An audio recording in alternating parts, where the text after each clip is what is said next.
이사야서 61장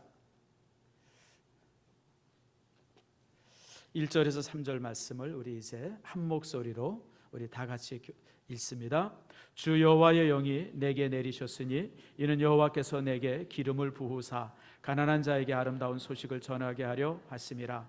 나를 보내사 마음이 상한 자를 고치며 포로된 자에게 자유를, 갇힌 자에게 노임을 선포하며 여호와의 은혜의 해와 우리 하나님의 보복의 날을 선포하여 모든 슬픈 자를 위로하되 무릇 시온에서 슬퍼하는 자에게 화관을 주어 그 죄를 대신하며 기쁨의 기름으로 그 슬픔을 대신하며 찬송의 옷으로 그 기쁨을 대신하시고 그들이 의의 나무 곧 여호와께서 심으신 그 영광을 나타낼지라 일컬음을 받게 하려 하심이라. 아멘. 기도드립니다.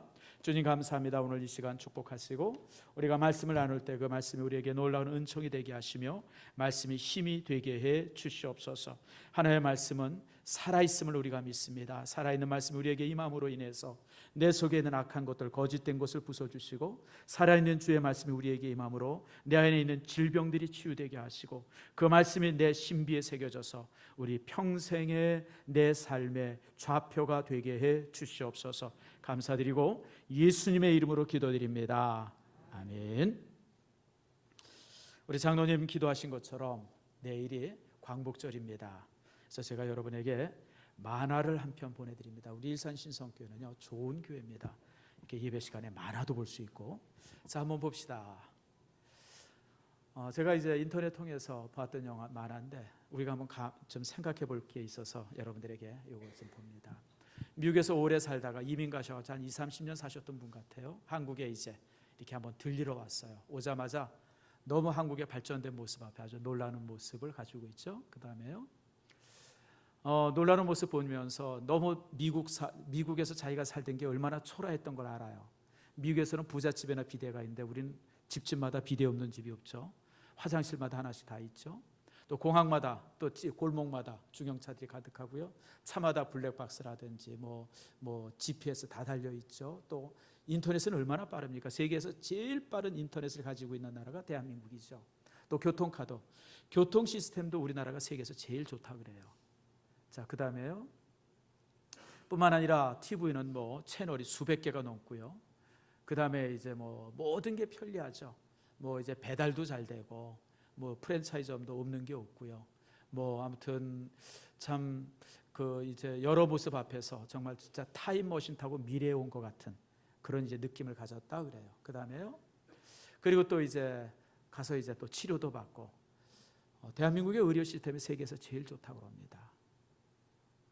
제 친구 목사 한 분이 미국에서 아내가 암 수술을 받았는데요. 비리 청구서가 왔어요. 얼마 왔을까요? 2억 5천만 원짜리가 왔답니다. 25만 불. 미국은 그래요, 여러분들. 그래서 그냥 죽든지 그냥 죽지 뭐 어떻게 치료할 방법이 없답니다. 그 다음에 이제 또 친구 집에서 이제 고기를 구워서 먹는데 큰 대형 냉장고가 2개씩이나 있는 친구 집에서 고기를 구워 먹고요. 자, 그 다음에 또 이제 이 냄새가 나서 창문을 여는데 창문이 너무 그냥 잘 열려가지고 어떻게 제대로 닫지를 못했던 그런 내용들. 그 다음에요. 그러면서 이제 이거 참 너무 조국의 발전된 모습 앞에 정말 놀라고 뭐 이제 그랬다는 내용이죠. 그런데 이렇게 이제 귀국해서 이런 발전된 한국의 모습을 보면서 참 놀라웠는데 더 놀란 것이 있다 그래요. 그것은 뭐냐면 국민의 마음속에 동포들 마음속에 심겨져 있는 그런 그 이제 불만들이죠. 죽겠어, 힘들어, 못 살겠어, 뭐 등록금 비싸, 무슨 뭐 그다음에 뭐 밤길 험해, 뭐 아무튼 뭐 어떻게 그렇게 불만이 많은지. 그다음에요. 자신은 미국에서 그동안 그렇게 오랫동안 살면서 아직도 내 집이 아니라 사글세 집에서 월 한 3,000불인가요? 뭐 그렇게 내면 사글세 집에 살고 또 이제 아이들 학교 보내면 등록금이 미국은 일반 주립대가 한 1년에 한 5천 든다 그래요. 그 다음에 사립대는 한 1억에서 뭐 2억 가까이 든다 그러죠. 그 다음에 이제 또 대기업들도 뭐 이제 이렇게 IT 회사 이런 회사들도 한꺼번에 무슨 3,000명, 5,000명씩 감원 그냥 막 삽시간 해버리고 그런 게 미국 사회인데 한국 사회는 작은 것 가지고 이렇게 불만을 가지고 그냥 막 이렇게 불만을 퍼뜨리고 불신하고 이런 모습 앞에 자기는 더 놀랬다는 겁니다. 그래, 그 다음에요. 참 이런 모습을 바라보면서 예전에는 자신이 조국을 위해서 기도할 때는 우리 조국이 잘 살게 해주세요라고 기도했는데 이제는 미국 들어가면 이제 우리 동포들의 마음에 평화가 깃들기를 위해서 기도해야 되겠다 그러면서 조국을 떠났다 그럽니다. 물론 뭐 조금 과장도 있을 수 있고 만화니까 그 다름도 있을 수 있어요. 그런데 여러분 이 만화가 우리에게 시사해 주는 게 많죠. 우리가 참 너무 좋은 나라에 살고 있는데 우리 마음속에는 우리나라의 이런 좋음에 대한 생각들이 전혀 없다고 하는 것을 어떻게 생각하면 굉장히 부끄럽고 뭔가 좀 잘못되어 있다라고 하는 생각을 종종 해봐요. 우리나라가 이제 해방된 지 71년이 됐습니다. 그동안 이룬 것은 기적에 가깝죠. 한강의 기적이라고도 말하고 또 세계 모든 나라들이 부러움을 바라보면서 이렇게 보는데 정작 이렇게 그 놀라운 것을 이룬 우리 국민들의 마음은 그런 것에 대한 감사나 그런 것에 대한 기쁨이 전혀 없이 보면 뭐 헬조선이라든지 무슨 뭐 여러 가지 특별히 여러분 인터넷을 이렇게 보면 그 인터넷에 어떤 기사가 나고 기사 밑에 실린 댓글들을 보면 꼭 북한 애들이 싫은 것 같아요. 이게 우리나라 사람들이 이런 얘기를 할 수 있나 싶을 정도로 뭐 그런 것들이 이렇게 실린 걸 이렇게 바라보면서 참 마음이 참 안 좋습니다. 여러분 하나님께서 해방을 주셨는데 참 나는 이런 모습을 보면서 우리가 정말 진정으로 해방된 나라인가 이런 생각을 해보게 됩니다. 오늘 본문의 말씀은 신앙인들에게 주시는 하나님의 축복을 이제 이사야가 예언한 내용입니다. 이 내용은 예수님께서 이 땅에 오시기 700년 전에 이사야 선지자가 예수님이 오시고 우리가 예수를 믿게 되고 우리가 구원받으면 어떤 일이 일어날 것인가 라고 하는 것을 아주 간략하게 설명한 말씀이 본문의 말씀이고요. 그래서 주님께서도 이 말씀을 마태복음과 누가복음에 인용하면서 자신의 사역을 설명하고 있습니다. 그래서 이사야서 61장은 사실 주님의 사역의 어떤 그 엑기스와 같은 그런 내용이죠. 여기에서 이제 네 가지를 말씀합니다. 첫 번째가 가난한 자에게 복음을 전파한다라고 말씀하세요. 가난한 자에게. 주님의 관심은 부유하고 많고 넉넉한 사람이 아니라 가난한 사람, 그것이 주님의 관심의 대상임을 말씀하고 있습니다. 가난한 자는 여러 가난한 자가 있을 수 있어요. 마음이 가난한 자도 있을 수 있고 물질이 없어서 가난한 사람도 있습니다. 또 몸의 자유를 빼앗겨서 삶이 가난한 사람도 있습니다. 이런 모든 사람들에게 해방을 선포하는 것, 그것이 바로 메시아의 복음이다라고 이제 1절은 말하고 있죠. 그러면서 좀 더 구체적으로 그러면 어떻게 이제 선언이 되는가? 첫 번째 먼저는 포로된 자에게 자유를 선포하겠다. 포로. 여러분 포로된 자에게 자유를 주는 것, 그것이 주님의 복음입니다. 사람은 무엇에 포로가 됩니까? 여러분 감옥에 들어가는 것만이 포로가 아니에요. 감옥에 들어가는 것만이 포로가 아니라 실제 사람을 보면 욕심의 포로가 되고 질병의 포로가 되고 미움과 증오의 포로가 된 사람들을 우리 주변에서 우리가 너무 많이 봅니다. 가장 무서운 것이요 여러분 편견의 포로입니다. 편견의 포로. 저는 참 제가 목사니까 얼마나 많은 사람 만나겠어요. 근데 편견 앞에 사로잡힌 사람들은요 참 무서워요. 어떻게 바꿀 수가 없어요. 야, 어떻게 사람이 저런가. 정말 심각하죠. 편견의 포로된 사람들, 욕심의 포로된 사람들, 그들에게 그 포로됨에서 자유를 주는 것이 복음입니다. 여러분. 우리 믿음의 사람들이 뭔가 편견을 가지고 있으면 거기서 일어서야 돼요. 나와야 돼요. 편견 앞에 사로잡혀 있다고 하는 것은 사실은 구원받지 못했다고 하는 말과 동일합니다. 여러분 예수를 믿되 마음으로 믿고 입으로 시인하는 거예요. 근데 입으로만 시인했다고 구원받는, 마음으로 믿는다고 하는 것이 뭐예요? 복음 속에서 이런 편견이나 눌림 속에서 자유함을 얻은 것, 이것이 마음으로 진정으로 믿는 것이지 예수 믿는다고 입으로만 선언한다고 해서 구원되는 것 아닙니다. 그래서 여러분 포로된 자에서 자유를, 또 눈먼 자에게 다시 봄을. 뭐의 눈이 뭡니까? 영적인 것에 눈먼 사람들이에요. 정말 소중한 것을 봐야 되는데 그런 것을 보지 못하는 사람들, 죄와 욕심으로 해서 눈이 먼 사람들에게 정말 영적인 세계, 새로운 세계를 보게 하는 그런 역사를 주시겠다고 말하죠. 또 눌린 자에게 자유를 주신다 해서 눌린 자, 눌렸다고 하는 것은 억압받는 겁니다. 여러분 우리가 얼마나 많은 것에 억압을 받습니까? 죄의 억압을 받지만 또 국가 여러 가지 참 안 좋은 통제 속에서 억압을 받지 않습니까? 그런 수없이 많은 억압을 통해서, 억압 속에서 우리가 자유를 받는 것, 그것이 바로 이제 해방이다라고 말합니다. 특별히 여러분, 우리가 눌려지는 것이 죄의 짐뿐 아니죠. 근심이나 이런 것이 또 무거운 짐이 되고요, 걱정도 무거운 짐이 되어집니다. 우리 믿음의 사람들이 그런 근심, 걱정, 억압들, 이런 것으로부터 자유를 얻는 것, 그것이 바로 복음의 자유다. 그것이 바로 진정한 복음의 해방임을 여러분 기억하시길 바랍니다. 그러므로 복음은 우리를 이렇게 육신적으로나 영적으로 억압되어지고 고통받는 것에서 우리를 해방시켜주는 것이, 그게 진정한 복음이고 그것이 참 해방임을 여러분 기억하시길 바랍니다. 이 말씀을 근거해서 우리가 살펴볼 때에 71년 전에 우리에게 주어졌던 해방이 우리가 완성된 것도 있지만 아직도 미완성인 것들도 참 많음을 보게 되어져요. 우선 완성된 것은 정치적인 멍에에서 우리가 해방된 것은 완성된 겁니다. 36년간 우리 민족을 이렇게 고통스럽게 억압한 것에 대해서 우리가 해방되어진 것, 너무 감사하죠. 저는 참 너무너무 감사해요.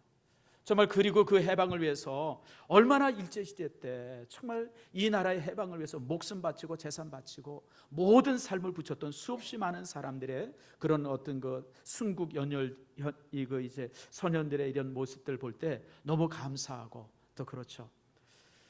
우리를 더 이상 우리나라가 이제는 그 이제 일본이나 중국이나 또 미국 같은 이런 나라에 의해 가지고 우리가 이제 이 그 주권이 침해받지 않는 그런 시대가 되어졌습니다. 요즘에 우리를 참 기분 나쁘게 하는 것 중에 하나가 이제 사드 문제예요. 저는 사드가 배치되는 걸 반대합니다. 왜 반대하냐면, 우리나라가 더 이상 화약고가 되면 안 돼요. 북한이 원자폭탄 만든다고 우리도 원자폭탄 만들고, 북한이 미사일 쏜다고 우리도 같이 쏘고. 여러분, 우리나라가 이렇게 화약고가 되면 안 되죠. 저는 정말 성경에 이사야에서 나오는 말씀입니다. 여러분, 칼을 녹여서 보습을 만들고 창을 녹여서 이 그 참 호미를 만들어야 되는 시대가 우리 믿음의 사람들이 강구해야 하는 시대인데, 점점 양 나라들이, 북한과 남한이 그냥 군비견견하라고 정신이 없어요. 더 무서운 무기, 더 험한 무기들, 참 이러다가 참 절단 나는 거 아닌가 싶을 정도로 참 걱정이 많이 되죠. 그러나 또 저는 중국 때문에 찬성해요. 중국 사람들이 요즘 나서가지고 뭐 경제적으로 어떻게 하겠다, 정책으로 어떻게 하겠다 막 위협하잖아요. 나는 너무 기분 나빠서 사드 설치해야 된다, 아니 더한 것도 설치해야 된다고 생각해요. 너무 기분 나빠요, 여러분들. 지들이 뭔데? 지들은 우리나라를 향해서 더 많은 미사일들하고, 심지어는 여러분 보세요. 중국 애들이 얼마나 오만불 쏘는지. 저기 그 베트남 앞바다, 저기 사이공 앞바다도 지네바다라고 막 거기다 군사기지 세우면서 우리 보고 저기 미사일 기지 세우면 안 된다고 그러고, 레이더 뭐 그러면 보복하겠다고 그러고, 경제적으로 보복하겠다, 정치적으로 보복하겠다고. 여러분, 우리나라가 더 이상 화약고 되면 안 됩니다라고 어떤 신앙적 이유로 반대하는 것은 저는 찬성해요. 그거는 뭐 견해가 다를 수 있으니까. 그런데 여러분, 중국이 우리를 보복하기 때문에 우리가 설치하면 안 됩니다. 난 이런 사람들은 정말 이완용이랑 똑같은 사람 같아 보여요. 그렇잖아요, 여러분들. 우리나라에 자존심이 있는 건데 미사일 기지 하나조차도 중국의 허락을 받고 세워야 된다 그러면, 이게 무슨 대한민국이고, 이게 무슨 독립한 나라예요? 이게 무슨 자유국가예요? 나는 너무너무 싫어요. 뭐 여러분들은 견해가 다를 수 있으면 제 개인적 견해입니다만은, 여러분, 우리는 이미 71년 전에 일본의 억압으로부터 자유한 나라예요. 독립한 나라고, 해방된 나라예요. 다시 우리가 외국의 힘 앞에 우리가 눌려서는, 여러분 사실 이제 중국과 우리 문제는 굉장히 심각한 것들이 많습니다. 서해안에 대한 국경의 문제 있죠. 우리 이제 오강구입니까? 저기 제주도 밑에, 마라도 밑에 이렇게 여러 가지 이 그 지역 있죠. 이 문제를 가지고 우리가 중국과 심각하게 다퉈야 돼요. 근데 벌써 이런 이 레이더 기지 하나 세우는 것 앞에, 중국 앞에 쩔쩔맨다 그러면 우리가 다 양보할 수밖에 없죠. 독도도 양보해야 되고요.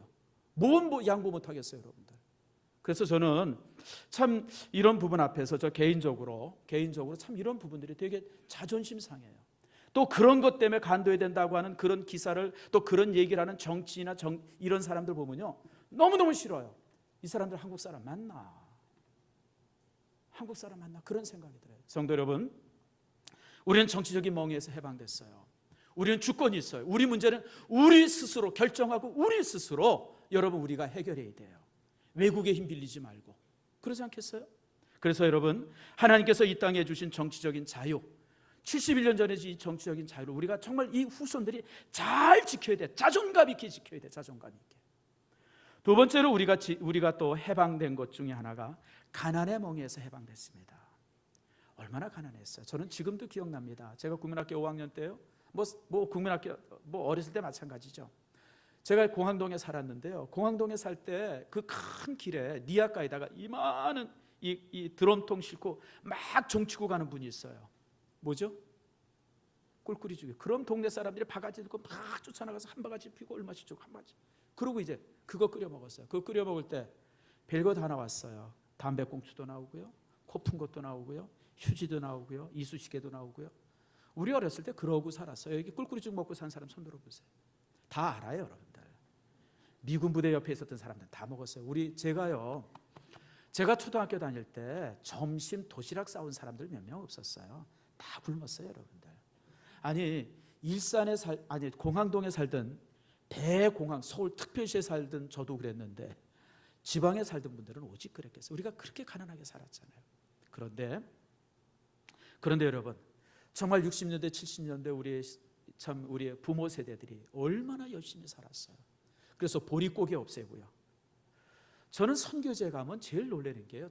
제가 몇 년 전에 베트남에 갔는데 선교제 갔는데 아파트에 달려있는 모든 에어컨이 LG예요. 세상에, 나는 LG가 이 베트남 공장인 줄 알았어요.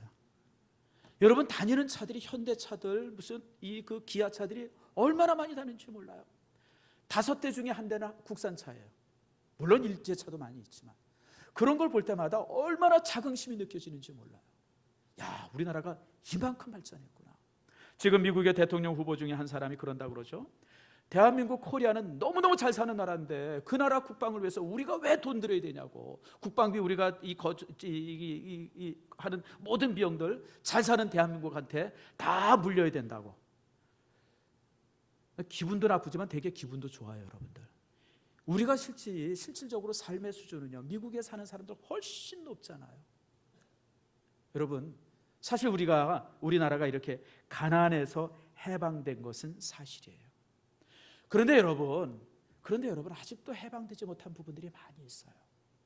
제가 23년 전에 자카르타 한인교회에 한 2년 가서 2년이 아니라 2주 가서 있었던 적이 있었어요. 왜가 있었냐면 그 당시 그 자카르타 한인교회 담임 목사님이셨던 서만수 목사님이 무슨 일이 있어서 교회를 좀 비웠는데 그 이제 설교할 사람이나 이런 사람이 없어가지고 우리 목사님한테 담임 목사님한테 부탁을 해서 제가 한 2주 가서 있게 됐었어요. 가서 이제 설교도 하고 또 이제 신방도 하고 또 이렇게 또 그 교회는 잘생긴 목사님이 왔다 그래가지고 대접을 제가 얼마나 잘 받았는지 몰라요. 잘 안 믿는데 제가 그래도 옛날엔 좀 괜찮게 생겼어요. 아무튼 이제 그랬던 기억이 나요. 그런데 한 번은 이제 제가 머무는 곳은 성교관에서 머물렀어요. 성교관에서 머물고 이제 교회가 있고 한 10km 정도 떨어져 가지고 아침마다 이제 같이 가고 또 이제 저녁에 이제 같이 왔어요.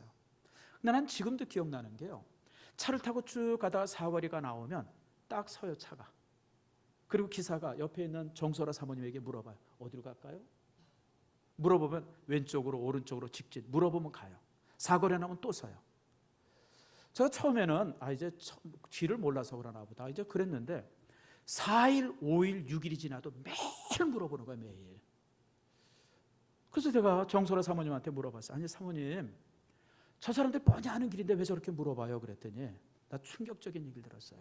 목사님, 이 인도네시아 사람들이 네덜란드에 한 300년 지배를 받고 나서는 노예 근성이 있어서 스스로 아무것도 결정할 줄 몰라요. 스스로 결정할 줄 모른대요. 그러니까 물론 자기들끼리 사는 것은 충분히 결정이 되겠지만 이렇게 뭔가 주인과 어디를 간다든지 이러고 그러면 이 좌회전 우회전하는 것도 주인이 명령해야만 좌회전 우회전 한다는 거예요. 제가 그때 그 얘기를 이렇게 들으면서 이 나라가 50년 전에 50년 전에 이제 독립을 했지만 아직도 마음은 독립을 하지 못했구나. 아직도 노예로 사는구나. 제가 그때 그 생각을 해봤어요. 여러분 사실 그래요. 여러분 출애굽 사건 우리가 너무 잘 알잖아요. 출애굽 기서에 나오는 출애굽 사건을 가만히 보세요. 그들이 홍해를 건너므로 인해 가지고 이제 애굽으로부터는 모든 정치적인 압박으로부터는 독립이 됐어요. 근데 여러분, 그 시내 반도에서 40년을 살면서 그들의 영혼은 여전히 노예였어요. 여전히 노예. 조금만 힘들면 애굽에 도로 돌아가자. 거기는 우리가 힘들긴 살았지만 먹을 것은 풍족하지 않았냐. 그냥 무슨 문제가 생기면 그냥 지도자한테 그냥 원망하고 불신하고 그냥 돌 던지고, 이게 40년의 삶이 그 삶이었었어요. 그러니까 정치적으로는 독립을 했지만 마음은, 영혼은 전혀 독립을 하지 못했어요. 그래서 하나님께서 그 사람들을, 애굽에서 나온 그 사람들 다 광야에서 죽게 합니다. 그리고 새롭게 태어난 세대들을 이제 가나안 땅에 들어가게 하죠. 그게 사사시대입니다. 근데 여러분, 사사시대는 어땠어요? 사사시대 때는 노예 근성이 사라졌습니까? 아니죠. 제가 사사기를 샅샅이 살펴봐도요, 광야에서 40년 살았던 삶이 그냥 확장된 것뿐이에요. 여전히 원망투성이고 여전히 갈등하고 서로 불신하고 싸우고, 그게 사사기 400년의 시대입니다. 왕조 시대에 와서도 동일했어요. 그들이 하나님의 율법 앞에 온전히 섰던 시대는 출애굽해서 1000년이 지나고 나서 에스라 시대 때 율법 아래 온전히 서게 됩니다. 400년 동안 노예 생활하고 그 노예의 흔적을 없애는데 1000년이 걸렸어요. 저는 우리나라를 들여다봐도 그래요. 우리나라를 이렇게 보면 일본에 의해서 36년간 지배를 받았는데, 일본 사람들로부터 이 어떤 그 국권의 문제, 정치적인 문제는 독립을 했지만, 일본 사람들이 우리를 다스리기 위해서 심어놓은 그 나쁜 쓴뿌리들은 여전히 우리가 가지고 있어요. 여전히 우리가 가지고 있어요. 그래서 그것 가지고 지금도 갈등하고 지금도 싸우고 있고 지금도 심각한 사회적 문제가 되고 있어요. 참 이런 모습을 보면서 해방이라고 하는 것이 아직 진행 중이구나, 완성된 게 아니구나, 이런 생각을 해보게 되집니다. 그러면 좀 구체적으로 일본 사람들이 우리 민족을 다스리기 위해서 심어놓은 그 악한 씨앗들이 무엇인가, 뿌리들이 뭔가. 여러분, 대부분의 나라들이요, 이제 다른 나라들을 지배하게 되어지잖아요. 지배하게 되어지면서 이 정치적으로 지배한다고 하는 것이 쉽지가 않잖아요. 그러니까 여러 가지 쓴뿌리들을 만들어 놉니다. 그 쓴뿌리들이 있어요. 여러분, 한 20년 전에 있었던 르완다 사태 잘 아시죠? 르완다는 이 아프리카 중부에 있었던 굉장히 아주 이 아프리카의 스위스라고 불릴 정도로 아름다운 나라입니다. 근데 여러분, 르완다에 벨기에 사람들이 지배하고 있었는데 그들이 물러나면서 르완다 사람들을 다스리기 위해서 쓴뿌리를 심어놨어요. 그게 뭐냐면 인종분리입니다. 르완다는 원래 한 종족입니다. 근데 이 한 종족을 갖다가 투치족, 후치족 뭐 그렇든가 해서 두 종족으로 나눠놨어요. 그래서 하나는 지배하는 민족, 하나는 지배당하는 민족, 그렇게 두 종족을 만들어놨어요. 그리고 나서 여러분, 벨기에 사람들이 물러나면서 이 두 민족 간에 갈등이 있어가지고 전쟁을 했는데요, 여러분 30일 동안 몇 명이 죽었는지 아세요? 100만이 학살당합니다. 똑같은 사람인데 이 벨기에 사람들의 이 악행 때문에 여러분, 일본 사람도요, 우리나라를 다스리기 위해서 우리 민족 속에 얼마나 남은 쓴뿌리들을 많이 심겨놨는지 몰라요. 그것 가지고 우리 민족이 아직도 고통받고 있어요. 여러분들 아세요? 우리가 상식처럼 알고 있는 수없이 많은 것들이 일본 사람들이 뿌려놓은 악한 씨앗들이에요. 예를 들면 제가 세 가지만 말합니다. 첫 번째가 불신이에요. 서로 간에 신뢰하지 못하도록 만들었어요. 지금 우리가 얼마나 불신합니까? 나라가 정부를 믿지 못하고 국가가 얘기하면 다 불신하잖아요.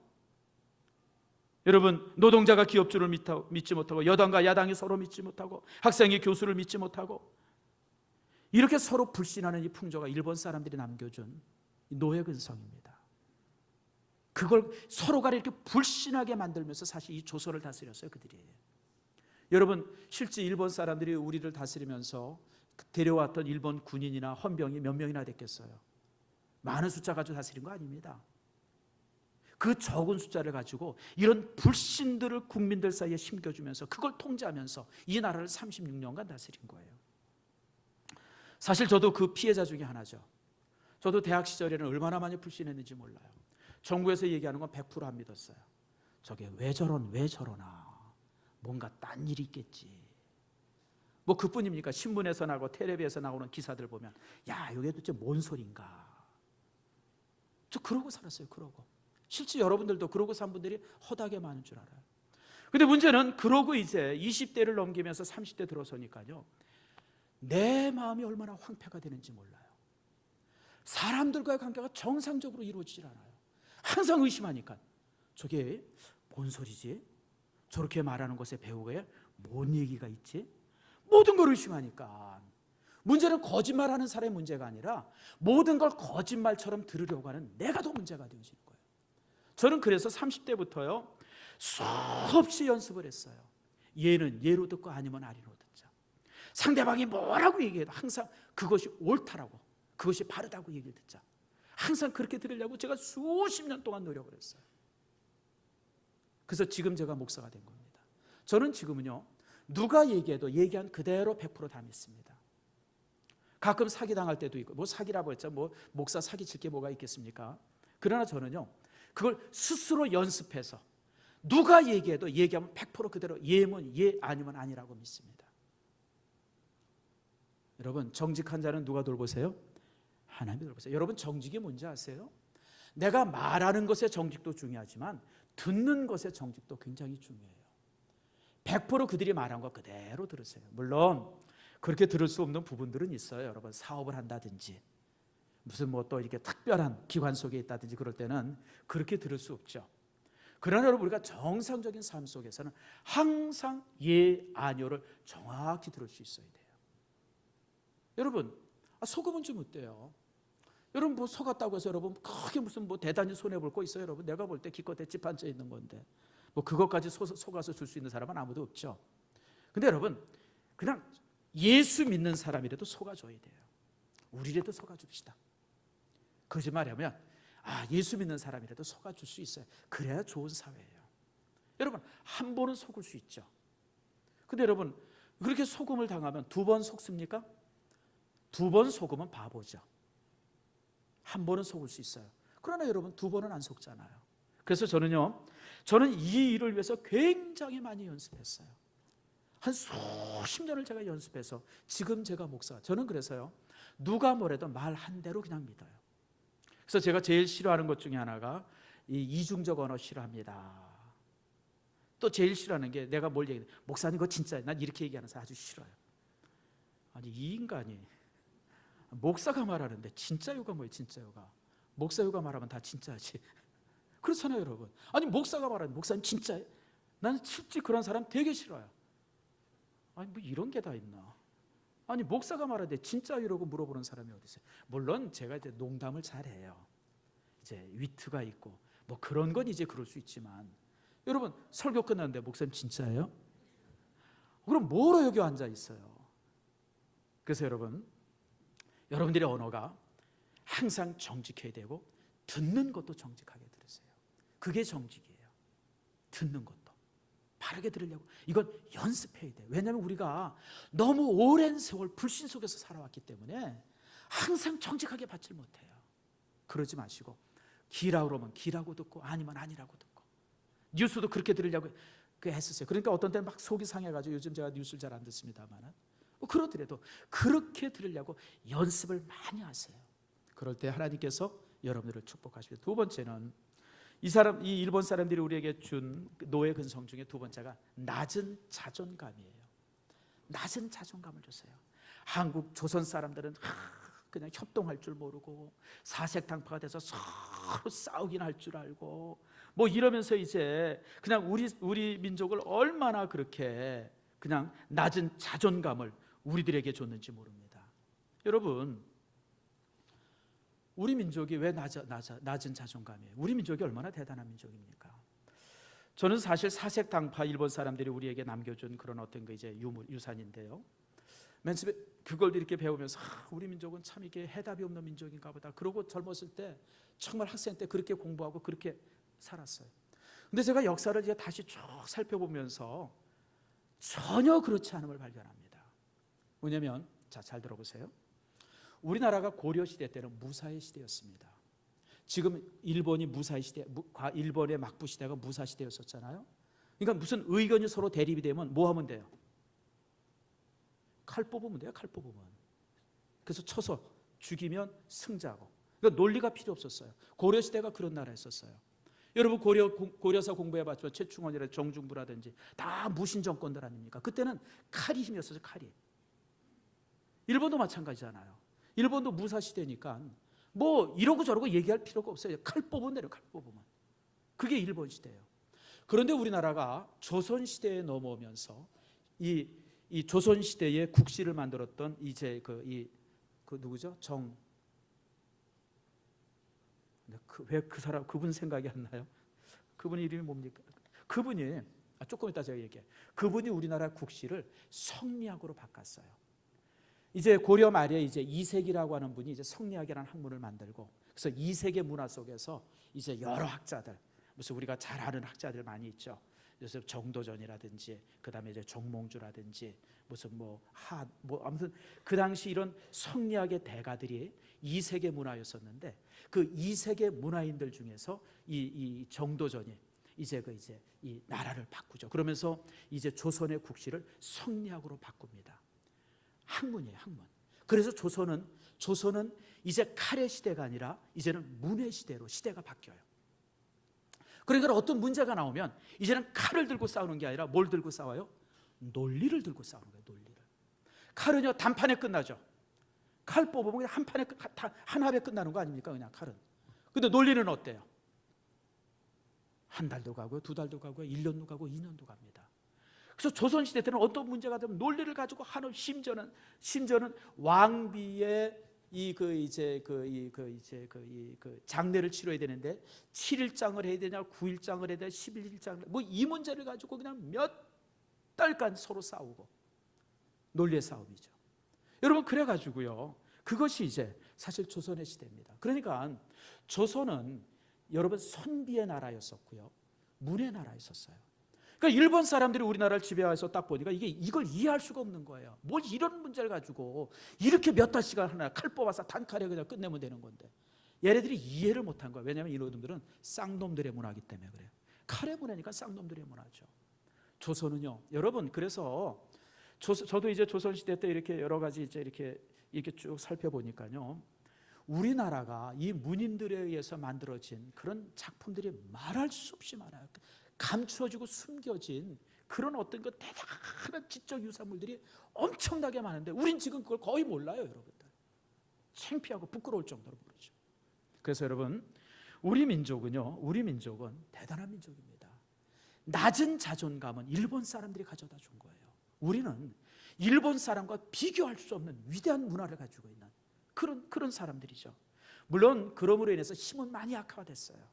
경제적인 힘도 약해졌고 군사적인 힘도 많이 약해져가지고 우리가 이제 조선 말기에 침략도 많이 당하고 또 여러 가지로 이제 가난한 일도 많았었지만, 물론 이제 그런 이제 반대 모습도 있었지만, 그러나 사실 우리나라의 문화나 우리가 가지고 있었던 어떤 그런 것을 살펴볼 때 참 놀라운 것들이 세계 모든 사람들이 놀랄 정도로, 여러분 훈민정음 같은 거 보세요. 우리가 가지고 있는 한글만 보세요. 여러분, 한글보다 위대한 글이 세상에 어디 있어요? 물론 세종대왕 혼자 만들었죠. 이거 어떻게 혼자 만들었겠어요? 수많은 학자들이 함께하면서 만들어진 것이죠. 이것만 하나만 해도요, 우리 대한민국은 세계 어떤 나라와 비교할 수 없어요. 위대한 문명을 가진 나라입니다. 성도 여러분, 우리가 우리 스스로를 낮게 여기고 우리 스스로를 보잘것없이 여기는 이런 태도가 바뀌었다. 그러면서 이런 이 낮은 자존감 속에서 만든 것이 이제 지역 갈등입니다. 아까도 여러분 루안다 얘기를 했던 것처럼 나라를 여러 모습으로 이렇게 분리해가지고 그래가지고 지역 갈등을 만들어가지고요. 그래가지고 이제 서로 갈등하게 해서 만든 거예요. 솔직히 여러분, 우리나라가 지역 갈등이 어디 있어요? 조선시대 때 지역 갈등이 없었습니다. 여러분 아세요? 조선시대 때 여러분 이씨 왕조가 어디 이씨예요? 전주 이씨예요. 여러분 전주가 경상북도에 있어요? 경상남도에 있어요? 여러분 전북에 있잖아요. 여러분 조선은 전북 사람들이 다스리던 나라였었어요. 아세요, 여러분? 그리고 여러분 가만히 살펴보세요. 우리나라 당파 문제를, 제가요 이제 여행을 좋아하니까 한국에 제가 안 가본 데가 없어요. 근데 여행하면서 참 놀라운 걸 발견했어요. 뭐냐면 서원들이 영남 지역에 많아요. 영남 지역에. 나는 맨 처음에 서원들이 영남 지역에 많아서 이 영남 사람들이 공부를 참 열심히 했구나, 딴 지역 놈들은 공부 되게 안 했네. 저는 그랬어요. 근데 아니에요, 여러분들. 나중에 알고 보니까 서원이 영남에 많은 이유가 있습니다. 여러분, 영남 지역에 많았던 학자들이 남인들이었습니다. 남인은 원래 이제 그 이황의 후계들이었어요. 원래 이제 동인들의 후예였었는데 거기서 이제 갈라진 게 남인들인데, 이 남인들이 정권 싸움에서 집니다. 그래가지고 그들이 다 낙향을 해요. 그래서 그들이, 남인들이 뭐라 그러냐면 자신은 추풍령을 넘지 않겠다. 그들이 선언하고 후학을 이렇게 그 가르치는 일에 전념을 합니다. 그래서 만들어진 것이 서원들입니다. 그래서 영남 지역에 서원이 많습니다. 사실은 조선 중기부터 말기까지 정권에서 가장 많이 배제된 사람들이 남인들입니다. 남인들이 다시 정권에 들어섰던 것은 영조 때 탕평책을 할 때 그때 몇 사람들 들어섰고요. 그 이전 이후에는 남인 사람들이 정권 앞에 그렇게 많이 들어서지 못했어요. 많이 들어선 사람들이 여러분 잘 아는 것처럼 기호학파예요. 노론소론, 이 사람들이 훨씬 정권에 많이 들어서 있었습니다. 그러니까 여러분, 우리나라는 지역 감정이 없는 나라예요, 여러분들. 제가요, 우리 가문 자랑을 좀 할게요. 제가 훌륭한 가문의 사람이에요. 저희 중시조가 이제 일두 정여창 할아버지입니다. 일두 정여창 할아버지는 어떤 분이냐면 이제 동방오현이라 그래가지고 지금도 향교에서 1년에 한 번씩 5분을 제사로 드리는데 그중에 그 동방오현이 뭐냐면 김굉필, 그 다음에 일두 정여창, 저희 할아버지예요. 꼭 외두세요, 여러분들. 연산군 때 부관 참시당한 분입니다. 그 다음에 이황, 조광조. 한 분은 제가 이름을 모르겠네요. 아무튼 그렇게 해서 5분이 동방오현이라 그래가지고 항상 향교에서 제사 지내는 분이에요. 근데 저희 할아버지예요. 근데 이제 한 30년 전에 우리 집에서 족보를 만들었어요. 집안에서. 야, 그래도 족보 한번 다시 만들자. 그래서 족보를 만들었습니다. 족보를 쭉 만들고 나서 내가 보면서 얼마나 놀랐는지 아세요? 나는 제가 하동 정씨이기 때문에 우리 집안은 하동에만 사는 줄 알았어요.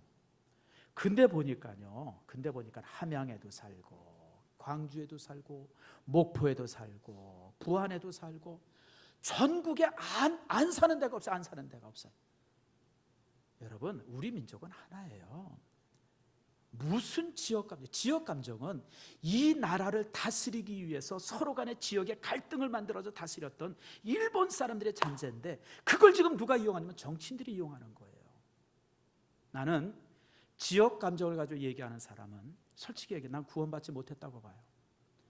제가 우리 노회에서 우리 목사들한테 총회에서 이렇게 목사들 이렇게 모여서 무슨 회의할 때 지역감정 얘기하고 뭐 이러고 그러면요, 저는 아주 정색합니다.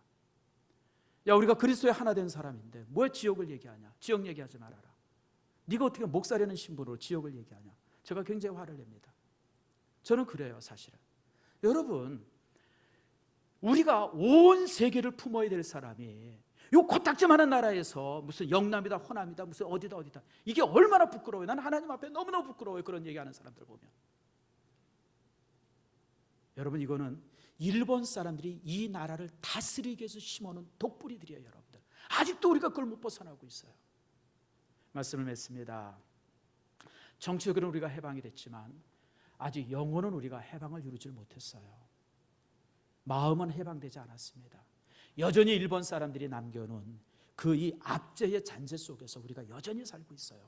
일본 사람들이 우리나라에게 남겨준 그 악의 뿌리들이 뭡니까? 불신의 풍조, 낮은 자존감, 그리고 여러분 지역 이기주의, 지역 감정이에요. 여러분, 우리나라는 지역 감정이 없는 나라예요. 그게 어디 있었어요, 여러분들? 조선시대 때 학파의 분린이 있었어요. 논쟁을 가지고 싸워야 되기 때문에, 논리를 가지고 싸워야 되기 때문에 이 이황 중심으로 해가지고 되어졌던 영남학파, 이런 게 있었고, 율곡 중심으로 했던 기호학파, 나중에 노론소론이 되지 않습니까? 이런 사람들끼리 어떤 그 학파들 간의 논리의 싸움은 있었어도 지역의 감정은 없었는데, 이걸 일본 사람들이 이 나라에 만들어놨는데 아직도 우리가 거기서 헤어나오지를 못하고 있어요. 얼마나 부끄러워요, 여러분들. 해방은 아직도 진행 중이에요. 말씀을 맺습니다. 성도 여러분, 정말 일제시대 때 수없이 많은 민족의 선인들이 정치적인 자유를 얻기 위해서 피 뿌리고 정말 그래서 우리에게 자유를 줬어요. 우리 믿음의 선지들, 그리고 우리 부모님 세대들이 이 가난에서 우리를 벗겨내기 위해서 얼마나 애썼어요. 그래서 우리는 가난에서부터 해방이 됐어요. 근데 아직도 우리가 해방하지 못한 것이 3가지. 불신, 낮은 자존감, 지역 감정은 아직도 우리가 헤어나오지 못하고 있어요. 여기서 해방돼야 우리는 해방된 사람이에요. 여기서 해방이 돼야 돼요. 성도 여러분, 부탁합니다. 누가 뭐래도 말하는 것만 정직한 게 아니라 듣는 것도 정직하세요. 여러분 아시죠? 정직은 말하는 것만이 정직이 아니라 듣는, 그냥 그 사람이 말한 그대로 믿으세요. 좀 손해보면 어때요? 손해보세요 여러분들. 예수 믿는 사람이니. 두 번째, 여러분 우리가 얼마나 대단한 사람인가, 얼마나 존귀한 사람인가 기억하시고요. 세 번째, 지역 얘기 추호도 하지 마세요. 내 고향이 어디다, 네 고향이 어디다, 이런 얘기 정말 하지 마세요 여러분들. 얼마나 부끄러워, 하나님 앞에 얼마나 부끄러운 얘기예요 여러분들. 이거는 일본 사람들이 이 민족 앞에 심겨놓은 악한 뿌리들입니다. 그 뿌리 안에서 여러분들이 이기기를 축복합니다.